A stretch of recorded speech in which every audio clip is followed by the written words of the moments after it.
Hello everybody, this is Alex Philly and you're watching another DBZ LSW video.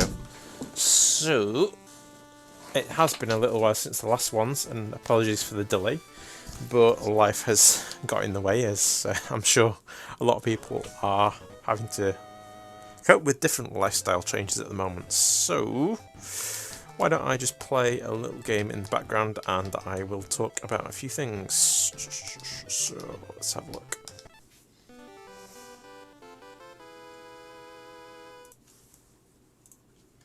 So one thing I'd like to discuss is the leveling up system in DBZ LSW. So the way it works is all the characters in the game start with 0 XP. For the most part, for every character you have to level manually. The only character that has some XP that you get automatically is the version of Adult Gohan. So with Adult Gohan, he'll actually inherit not only the stat changes from the kid version of Gohan, but actually he'll inherit the XP as well. So effectively, when you level up Kid Gohan, you're also leveling up Adult Gohan. If you don't want the distribution of stats to be the same for Kid Gohan and Adult Gohan, I recommend that you would upgrade Kid Gohan's stats after you've tried to level up Adult Gohan's stats. Once you get past that stage where the XP's got carried over from Kid Gohan, then you can do whatever you like with Kid Gohan after that point. But obviously, if you change Kid Gohan before, then that could possibly interfere with the way you level up Adult Gohan afterwards. So to speak about the way you get levels is, well, yeah, as I said before, you start with XP level 0, and what happens is, as you play through the story mode and the battle mode, you get awarded some XP when you win the battle. In story mode, it actually does vary a little bit. In the first round of the story mode, you may only get a few experience points, 1, 2, 3, for like the first few missions, and for some of the tag missions, you seem to get a little bit more than you would do normally. Obviously, there's more people. Near the end of the boost saga, you tend to be getting more towards like the 7, 6, 8 XP per mission, which seems to get quite good. But then on the first playthrough, you can only do that once. So through the first playthrough, you can obviously be aware you'll only be able to use certain characters on that one. You will get a total of 157 experience points for that, which is pretty good. You can level up a few characters a few times through that. However, probably a lot of the characters you won't really level up then. You'd be more likely to either do it in the second story mode or in the battle mode. So second story mode, you start with getting about 7 experience per winning battle. For the tag missions, that goes up to like 16 XP, 15 XP. And then it seems to slowly climb until you're getting an average of probably about between 7, 8 and 9 XP, and it seems to stay quite standard throughout then. And hopefully as you're playing that, you're getting more cards, you're getting better stats, like another way to get through that. The only thing about the story mode is you will get bogged down in text boxes, and that does slow down your kind of gameplay time a little bit. But it is a little bit more forgiving, as the story missions seem to be a little bit easier. Plus, you can use whatever characters you want with no kind of repercussions on that. So you kind of are able to use whoever you want. In battle mode, what you would do is you get a certain amount of experience based on the level of your character. It looks like it's starting at 1 and then like going up like 3, 5, 7. So you tend to get more XP as you level up. And in terms of the actual leveling, yes, so you start with 0 XP, which is level 1, and then the first step, which is really easy to get to, is level 2, which means you get 3 XP.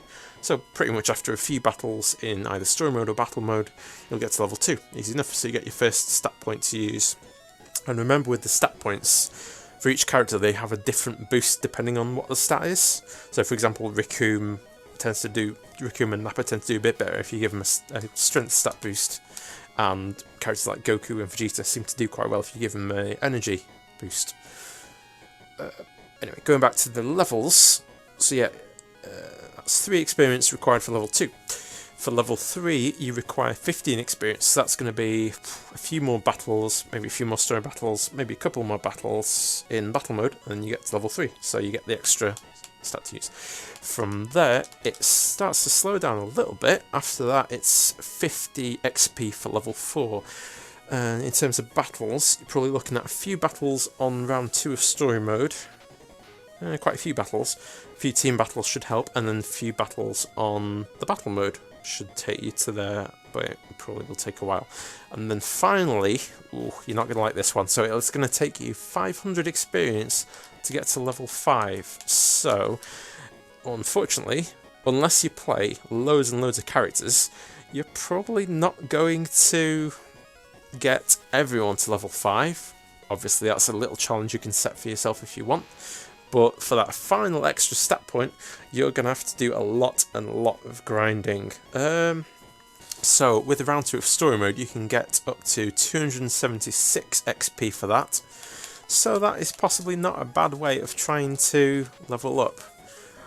Obviously, you're going to get some of the best cards will be in battle mode when you get past 10 wins in a row, but obviously that's going to be a little bit harder. So I recommend go through the second round of story mode quite a few times, get loads and loads of cards, make sure you've got all the characters, and then try your hand at battle mode, and hopefully you'll end up doing quite well.